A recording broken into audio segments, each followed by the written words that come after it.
songa le soa fol tama le alo malenga ngapaia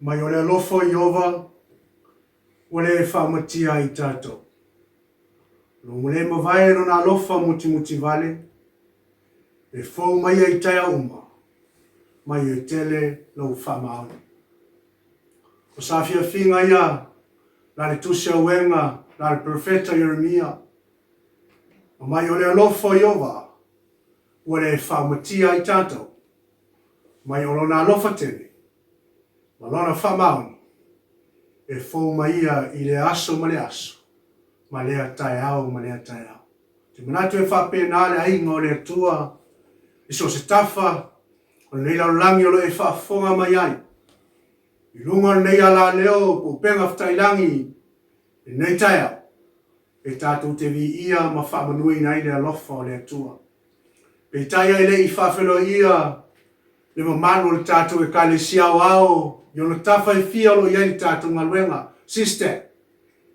e mua o no whawhilo ia le ai ngā tua le tama le alo manenga ngapaia. E maise le presidente o nana ngā luenga sa moa tuto tasi o Yesu Keriso lea. O ia leo le presidente o nei ngā luenga. Peitai e le vai al fale oto le soifua langi mamar tātou na teitai au ia pasta Willy Papu. O ia le teitai au ngā ruenga sa mo tutasi lau langi atoa. Mai lawa I New Zealand se ia pa I Amerika. Iso se tafalo ele ngā ruenga.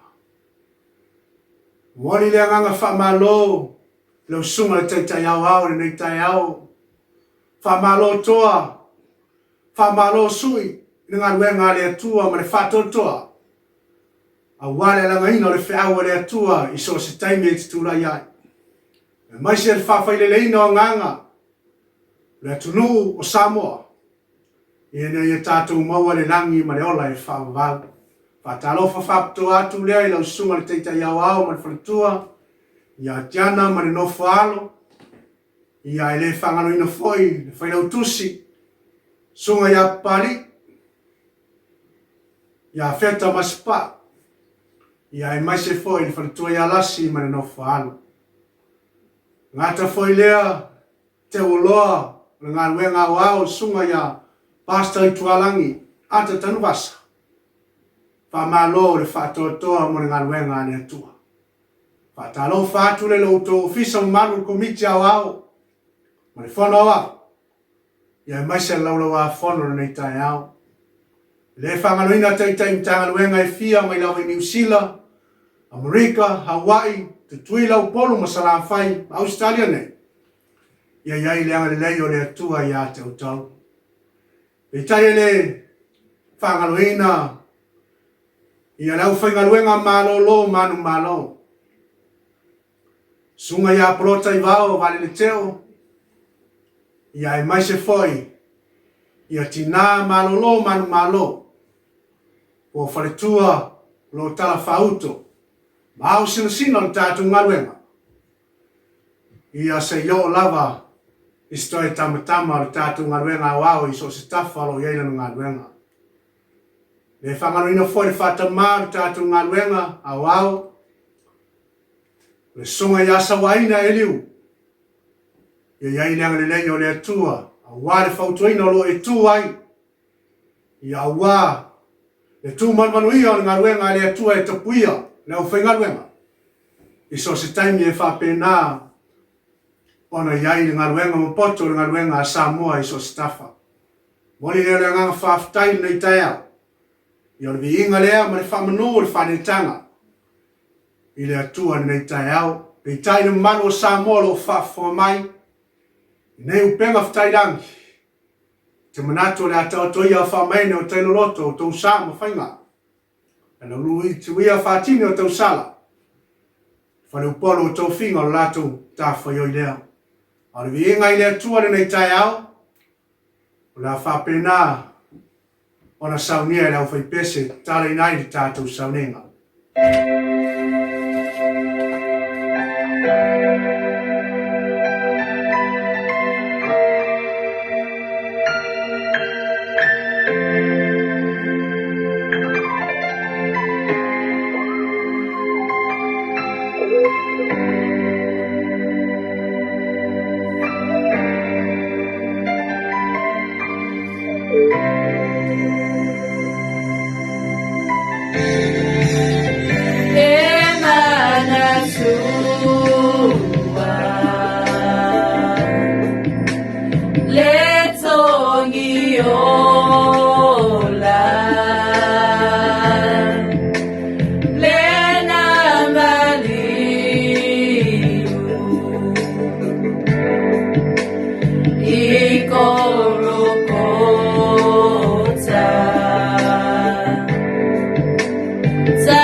Lo mātou tamai o le langi, e vi ia lo suafa nei tai au, wa mātou te iloa le atua, sa to wha malololo nu, leo mātou ala whai mani nei tai au, e vātou le vi inga ma le wha mano ma le whane tanga i lau fio. Mātou ole lea nganga pa ia fio mai, vātou mwina nei malu lo sisiri ese, e leo malu wha se kina o lau fio nei tai au, foi ai pelo vi inga e whawau lawa. Amen.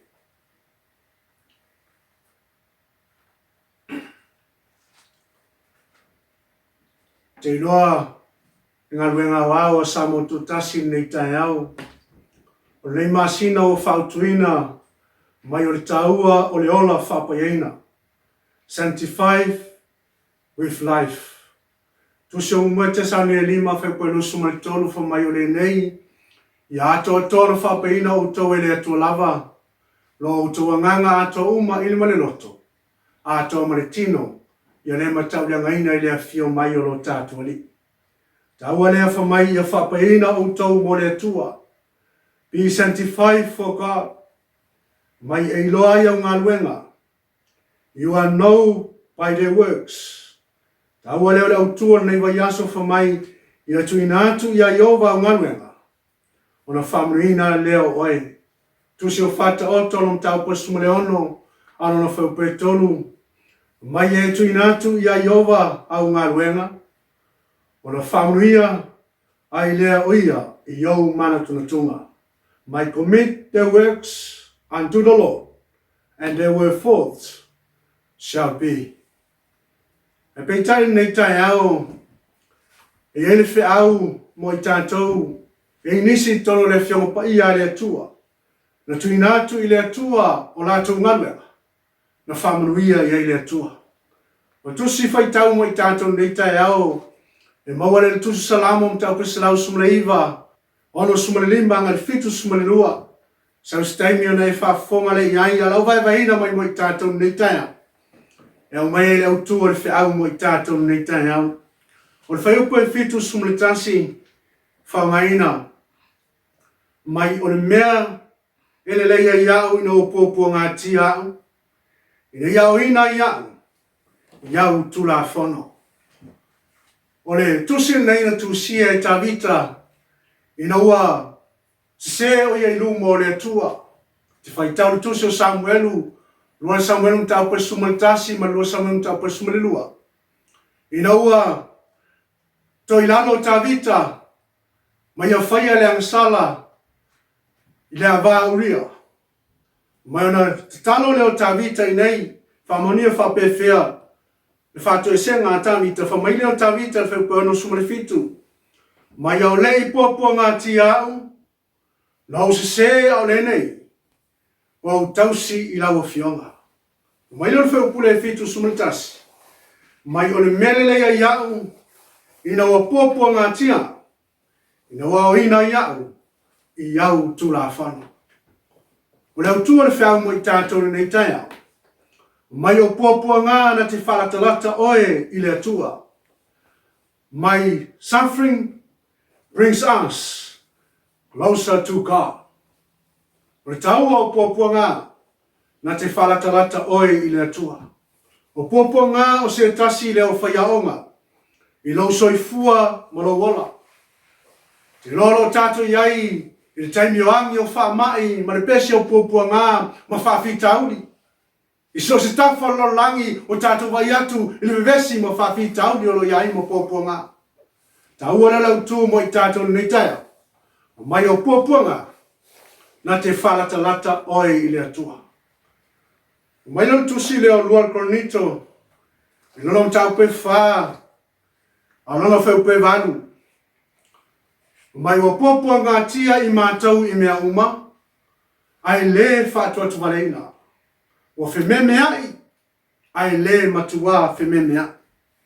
O le tusi leo le tusi le apostolo Paulo.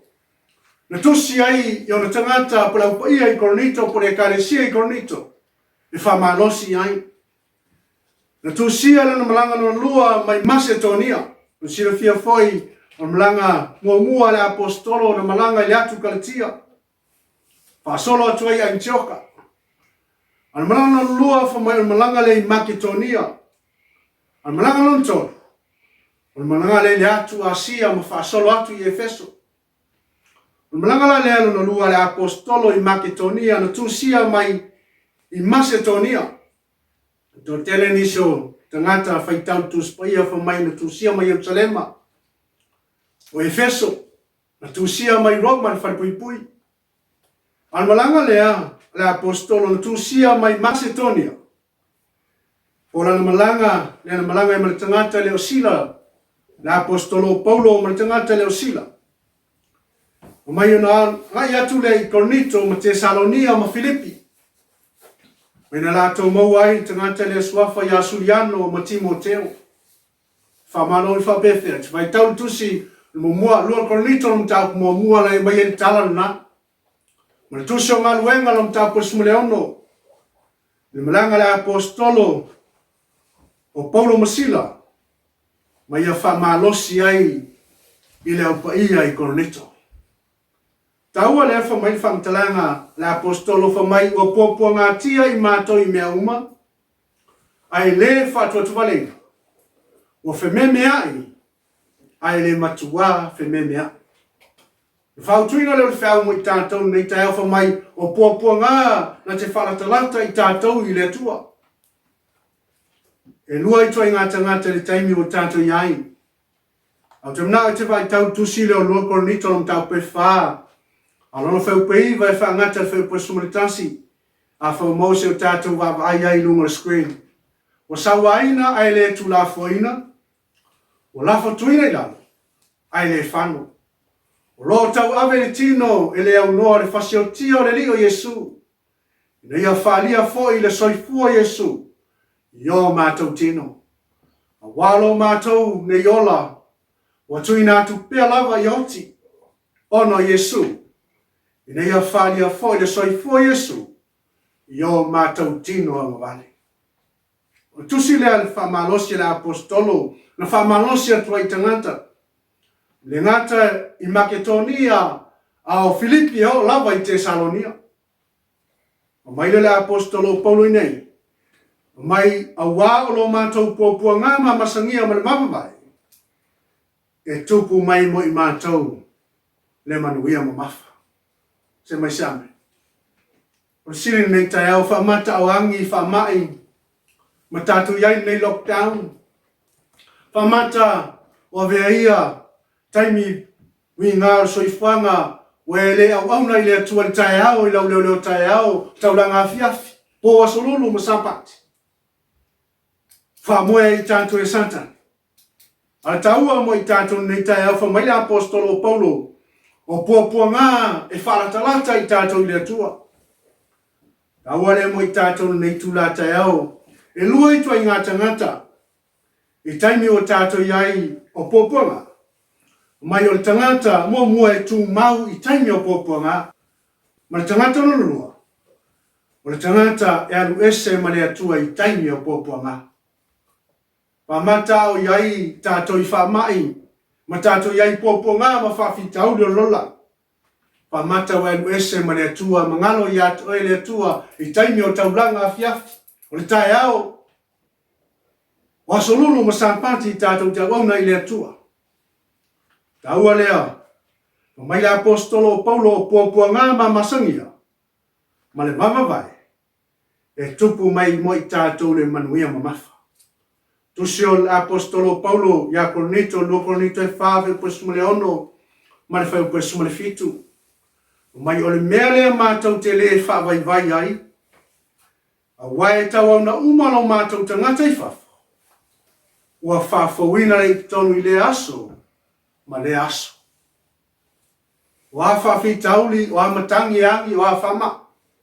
Ma tātou iai nei lockdown le toini tauninga I whai ai manuma.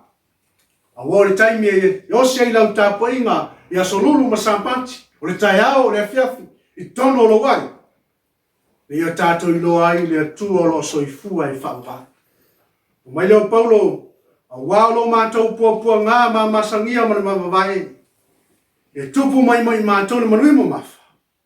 E matua silisili ese ma le whauwa.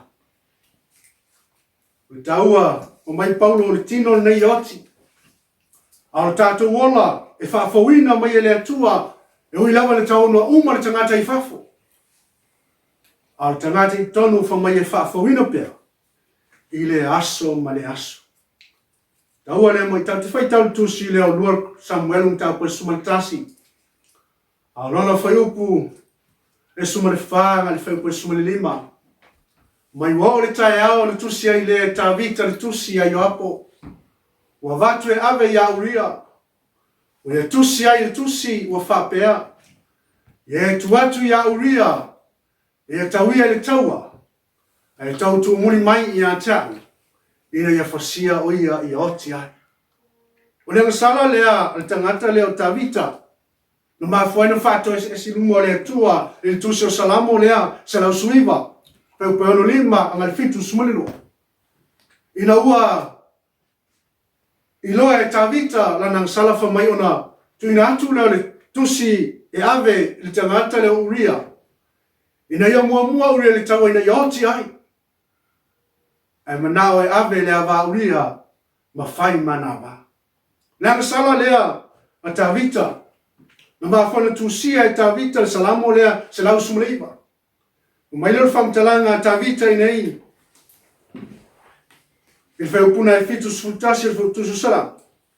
Mai ole mene lei a iau ina o popo ngatia. Ina o ina iau tula afano. Iuia na to ilalo Tavita mangsa. Aina iloa e Tavita to e fatu ese masalamo lana ngasa. Mai na iloa e Tavita le afionga Iova. Mai au lei popo ngatia o mause.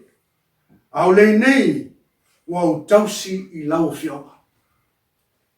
O tau o le tangata ilona fatu ese. Ilumo le atua. Malu ese mai na ngasala. Ilua ngasala na fai e Tavita. O le ngasala o le fasutangata. Mani muni lua. Al tusi lava leo lua Samuelu mta po sumale lua alona fa po sumale ono. Mai Tavita wa talo Tavita ile ono le tama ona na pongi leo Tavita wa foi. Wa o le po o talo ile lele. Mai na wa tawatu e na tano ya Tavita. Tavita te faia ile pauliuli le amsala. Ai tawia ele atua le mamlama e oti le tamana na whanau mai ata ai. Mai o na alulo le au na le atua o Tavita matatalo. I lumo le atua ma fatu ese I le atua. Mai le o tatalo o Tavita I le atua. Ma na pongi. Ma luifo matatalo I le lele. Tusia le Tavita le salamo le ana whautu I tato neklafia.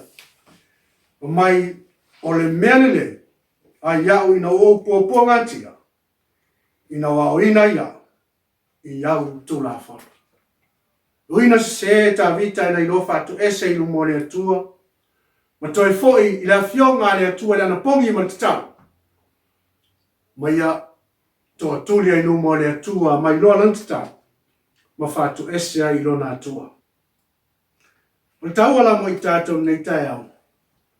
E iei le tangata na lua na tali iei le atua ma wala au iei le atua. Le tangata leo Iona.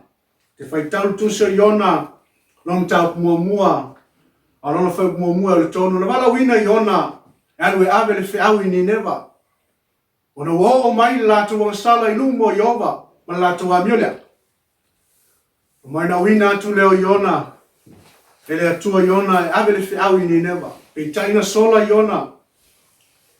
I ta sesa. Mai walu atu o maua le waa Iopa. Mamalanga atu I ta sesa fa mai walu atu o moe lalo o le ana. Mai wasau le a whatele. No pesi mai lea. Mai no whape atu leo tangata Iona. Ai sea e wo o mai nei mea. Mai no Iona e lafa o sami. Wa uo o mai ai le popoanga. O le taua mo I tato po fete sola ia I lumo le atua. O lo iai le wala au le atua I atu ai. Se mai sane. Le leina popoanga tia I tatou a o veina le whiau le atua. Pe le apostolo Paulo nu ese. Na whamalosi ai I tangata I Makedonia ma Tesalonia ma Filipi. Al tangata le Iona. Le ile wala au le atua e na sola. O mai lor tusi leo Iona. Lom tau mua alo wha mua le tonu. Mai wa o mai le afionga Iova ia Iona le atali. Amtai. Wa whape mai. Ina tula ia. Ina alu ni neva le aitele. Ma langa atu iai. A wawa o mai ala tu wang sala I uluma. A watu lai Iona masola I tasesa I lumo Iova. Wa luifo fo Iopa. Mane waa walu I tasesa ai lumo Iova. O tangata na walawina ele atua. Ai sola I lumo Iova. A o fai tau tala lea te manatua le tala lo tusi o ma rekolom tau pe whawhe pe tau sufitu. Nei tau sumreiva. Mai na ua pesi mani matangi au tau wha neli I whaola le tau mure le wa. Ino uma lana la uma ma wha marolo ma. Mai na langa mai lea o ila tau ia teia. Pele mawhai ea o nai wawao le matangi. Mai na oso i leo lea whātele i Galileia. Mai pea ma le fitu sulima maila i le tūla. Se lau lima sifulu na oso whātau tau ai lea whamanosi i tono o Galileia. Mai na tūle o Yesu ma wawao le matangi. Ona malu ai lea. Ai whamaili whamtalanga tangata ia. O ai ene nei tangata. Wa whalongo ia te ia le matangi. Mare vai. A tono la efisile o lātou mawhau e manato le atali o Iosefa. Ai le loa o Yesu la vaia. Le na ia whetala iatu langa o le atua na ia whaia le matangi mare vai. Na ia tai whetala iatu ina ia malo vai. E whapena i tātou whātua tuai tite o le kalesia le atua le taimi o tātou iai. Ai tāu o na tātou whaangolango i le atua. Awa tulai iona masola i tāsesa i lumo iowa. Walu ifo iopa. Mane waa walu i tāsesa ai lumo iowa. O le tangata na walawina e le atua. Ai sola i lumo iowa. Awa le o le tangata na sola i lumo le atua. Na iai popo ngā na whita iai maia. Le ato iona whamaila lutusa iona nung tāpu e lua alo whakumua. Mai na talo foi leo iona ia Iova ai le atua le manawaria. Mai ia iona i tono manawaria na talo whatu ese i le atua. Mai na toi luai atu lea i leia o iona le pau mantu. Mai na toi anu leo iona ma ave le whiau i nenewa. E lua mea na mafuai ona le anu iona e ave le whiau mua o fefe. Nga whamai le tō o maila nā mio leanga ane nu o ni newa i lumo le tua ma latu o ngasala. Na manatu i ona atona luatu fasiote ai o ia. Ma fuanga nana fefe i ona masola i lumo le tua masola atu i tāsesa. O ifo ina i lea o lea whātele lewa. Saunia e lea tua le ia e folo i ona. Mai au iaila i ona i tono manamara i whamaina i te talo.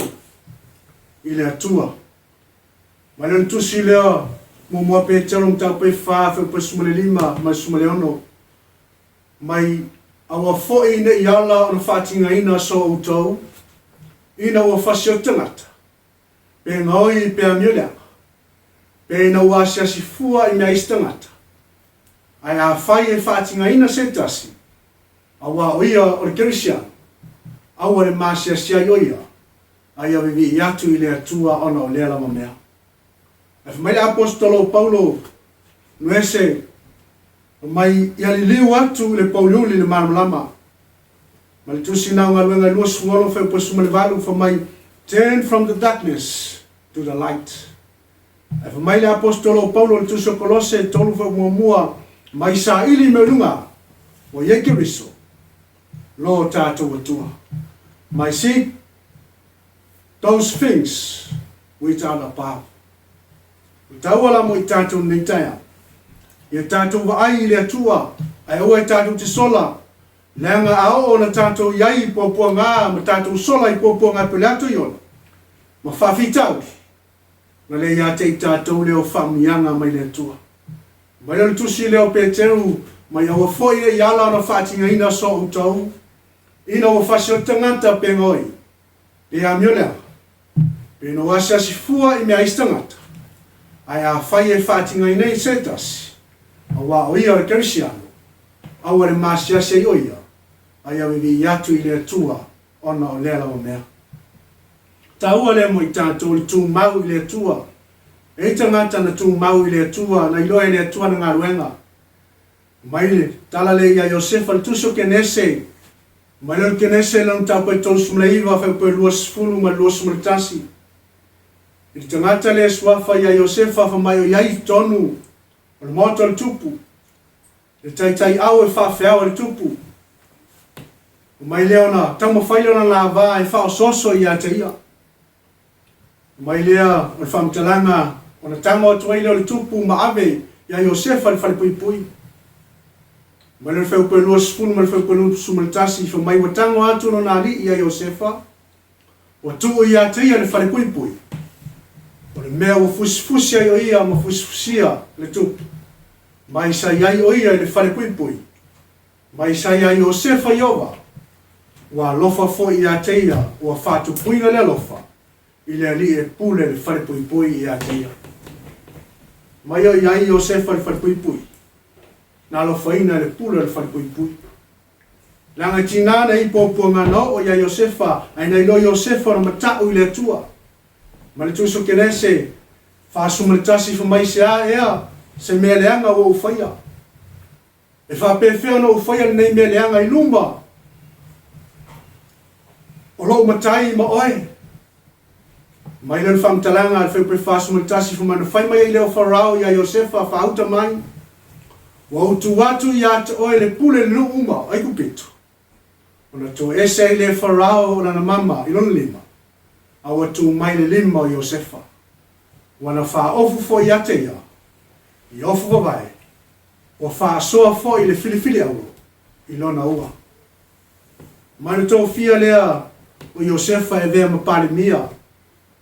O le tau o le tangata e wha mua le atua matu mau i le atua. Wa fita ma whaingata ma puapunga nao o ia Iosefa. Ai wha maina o mai e le atua ma le whalepui. Ma whaeina e vea mapare mia. Se mai same. O le tau o le tangata e loa e le atua na unanga. E pere mau le mo i tātou na nei tai au wha mai i atu inatu i a Iova ngaruenga.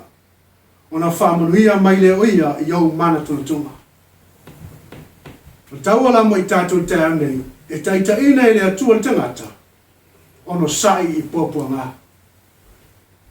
E whaeina e le atua le tangata, e o no sai i pōpua ngā. Te whaitau li tala i a Sataraka me Sako Maptaniko, le tuso tani elu ng tau koe tolu, pēpua sumle ono.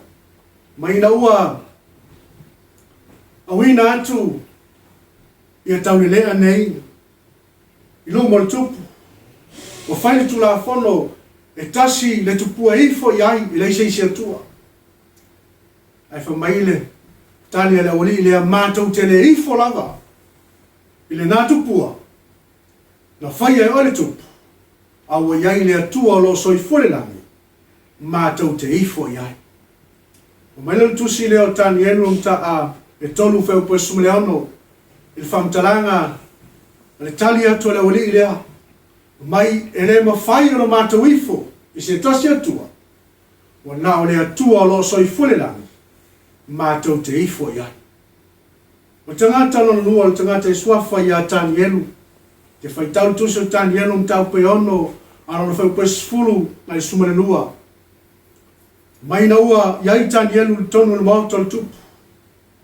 O fiu lau whaitaulanga, ma lau poto, ma li sili ma whaipule sa ili se me leanga i tani enu.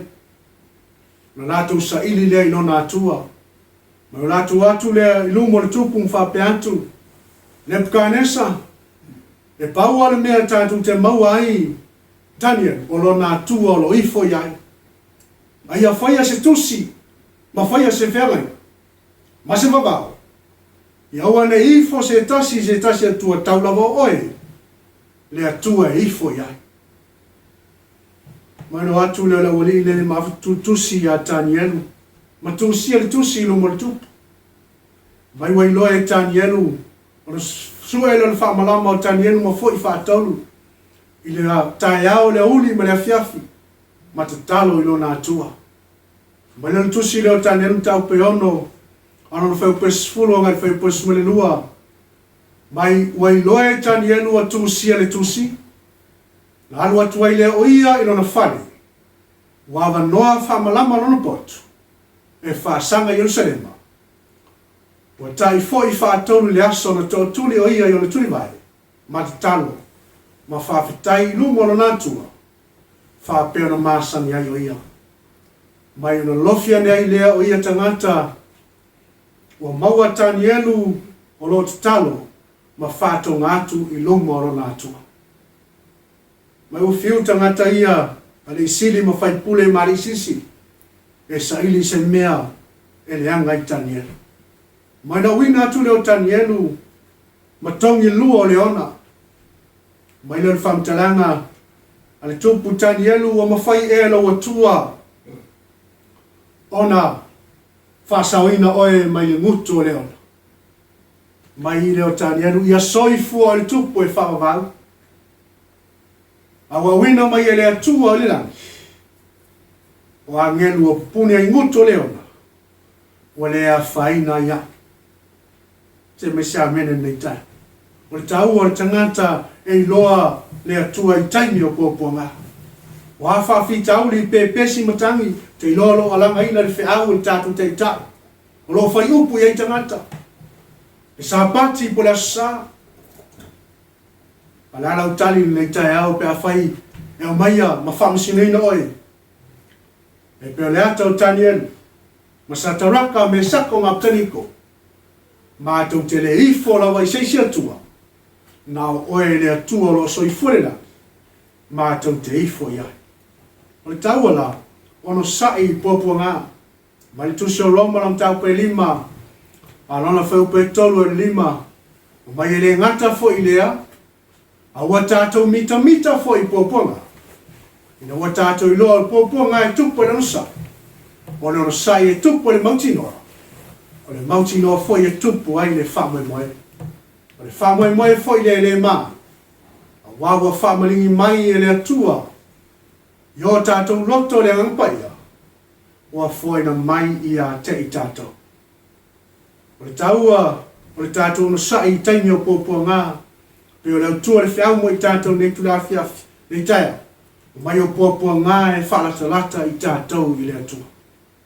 Mai le apostolo Paulo lo o tau ona sai. E mau ai lo o tau ana. Tu se o Filipi long tau pe lua alo na feu pe lima le vanu. Mai e ia te o tau foi le lava manatu sa ia Keriso Yesu. O ia sawinga whatasi ma le atua. E le manatu ia se mea whao ia tu sa lava ia ma le atua. A ua whamaulalo o ia te o inga whatasi ma le polonga. Ina ua whai o ia whapers tangata. Nai loa whai o ia o tino mai tangata. Ua whamaulalo ia te ia. Wana ana wo ina maniu. Wane maniu le le sata. Whatonu na whamaulalo le atua. Whamaulalo le vaa ma le atua. Le vaa ma angelu. Whamaulalo le vaa ma tangata. Ta ua le mo i tātou nei tai au. Wa pōpua ngā tātou te ui ai, peo nangi whamai, malanga ina le whiau le atua ma whai upu i tangata. Pa le taua o le tātou loto maulano. Pa peo na ia Yesu Keriso, mai wa whamaulano le alo le atua, wa whai ai o ia ma poloka. Tusi o ngā luenga na mta po e sumale whaa, a lona whau po e lua sumale lua. Mai wa whamalosi i loto le au so, ma wapapa i atu mau le whatuatua. Mai ua whape atu. Foi, o puapua ngai tele, tātou te sawa tuai le mā lo le atua. Tā ua le moi tātou nei taia. O puapua ngā tātou te sawa tuai i le mā lo le atua. Tā ua le moi tātou nei taia au whamalitusio Ioane nom tāu koe sumaleono. Alona whau poe tonu sumai tonu e whau nari whiau mo i tātou nei taia. Mai ua uwhai atu nei mea i a te utau. Ina ia maua o tau e le manuia. A wae maua o tau e le pōpua ngā lala. A ia o tau loti tene. A wawa o manu mā lo le lalani. E ka le sia le atua si stek. I so se tafo lalangi o le whaafonga mai se sambo. Ta ua na tātou loti tele. A wawa tātou iai taimi o pōpua ngā. Amen. Tātou iai taimi o whamai. Malalanga ino le whiau lo whai upu iai tangata. Ta ua lea mo i tātou nei tā whamai o pōpua ngā. Nā te whalata lata i tātou i le atua. E whamai whitalai ngā Iesu lawa ia mo i tātou nei tāia. Mai wa uwhai atu nei mea i a te utau. E maua e utau le pōpua ngā. I laula. Ai au tō lote tene. A wawa o manu mā lo le lalang. Sister Samoa mangaluenga wao me ufa fonga mai. O popo nga na te fala tawata I tātou le atua. E piola la apostolo Paulo lo mātou popo nga ma masangia. Mani vava mai. E tupu mai mo I mātou le manuia I le ola e whakapa. O popo nga na te fala tawata o I le atua. Suffering brings us closer to God. Ono Yesu. Amen. Lau whai tātou tātou. Lo mātou tamai o le langi. Ia vi ia lava oe le atua e whaavau. A iai puapua ngā ma whaamai. Lau ngā ruenga ai mai se Samoa le toi taimi ma le toi tūlau mātou iai. Ai moni a lau a whionga mātou teiloa lau a whio I taimi o puapua ngā. O puapua ngā e whalatalata I o mātou tangata. Ia te oe le leo leo. Mātou te talo lea e iai au whamianga. I lau ngā ruenga wao e amata mai ni taitai au au. Se yo lava stoi tamatama lau ngā ruenga le Samoa turutas. Ai mai se Samoa le lau langi atoa. Ia iai lau whamianga. I inga ia te oe lea tuol tamā le alo mene ngangapaia. Nei e whaavau lava. Amen.